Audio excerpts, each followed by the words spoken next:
Brought to you by V-Guard, co-powered by Sensodyne. Maharashtra राज्यातल्या चौथ्या टप्प्यामध्ये जळगाव जिल्ह्यातल्या रावेर आणि जळगाव या दोन्ही लोकसभा मतदान संघासाठी काल 13 मे रोजी मतदानाची प्रक्रिया पार पडली आणि रात्री उशिरापर्यंत ह्या मतदानाच्या प्रक्रियेनंतर सर्व जळगाव जिल्ह्यातल्या दोन्ही लोकसभा मतदारसंघातले ईव्हीएम जे आहेत ते हे महाराष्ट्र राज्य वखार महामंडळ या ठिकाणी दाखल झालेले आहेत।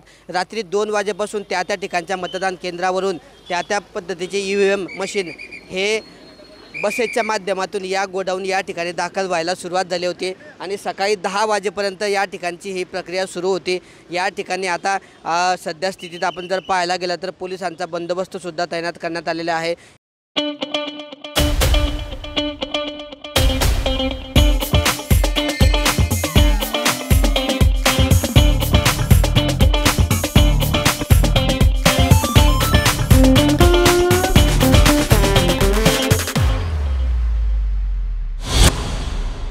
या वखार महामंडळामध्ये जाणाऱ्या येणाऱ्या प्रत्येक वाहनाची असेल नागरिकाची असेल पोलिसांकडून कसून तपासणी केली जात आहे आणि सद्यस्थितीत वखार ज्या ठिकाणी ईव्हीएम मशीन म्हणजे ज्या ठिकाणी स्ट्रॉंग रूम उभारण्यात आलेला आहे त्या ठिकाणी केंद्रीय राखीव बलाचा बंदोबस्त सुद्धा तैनात करण्यात आलेला आहे। सद्यस्थितीत त्या ठिकाणी पोलीस अधीक्षकांनी जिल्हाधिकारी तसेच उमेदवारांचे प्रतिनिधी यांच्या उपस्थितीमध्ये या ठिकाणी सद्यस्थितीत ईव्हीएम मशीनला सील करण्याचं काम सुरू आहे।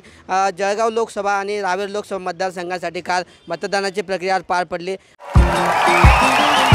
देखिए उनका काम है अफवाह से गर्मी बढ़ाना और हमारा काम है माहौल को ठंडा रखना। हमारा नेता कैसा हो जो माहौल को रखे ठंडा वैसा हो। अब की बार V-Guard एयर कूलर का चमत्कार। आणि या दोन्ही लोकसभा मतदारसंघातले ईव्हीएम मशीनाचं जे स्ट्रॉंग रूम आहे तो या महाराष्ट्र राज्य वखार महामंडळ या ठिकाणी उभारण्यात आलेला आहे आणि याच ठिकाणी 4 जून रोजी या ठिकाणी मतमोजणी होणार आहे आणि उमेदवारांच्या भाग्याचा फैसला होणार आहे। काल उमेदवारांचं भवितव्य जे आहे ते ईव्हीएम मशीनमध्ये बंद झालेलं आहे आणि 4 जून रोजी या ठिकाणी निकाल होणार आहे, मतमोजणी होणार आहे। झिंझिण्यांपासून त्वरित आराम मिळवा सेन्सोडाइन रॅपिड रिलीफ बरोबर।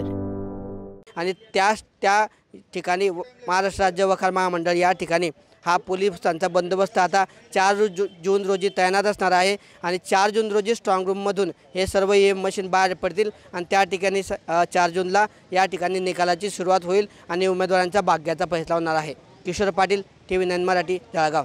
Brought to you by V-Guard, co-powered by Sensodyne.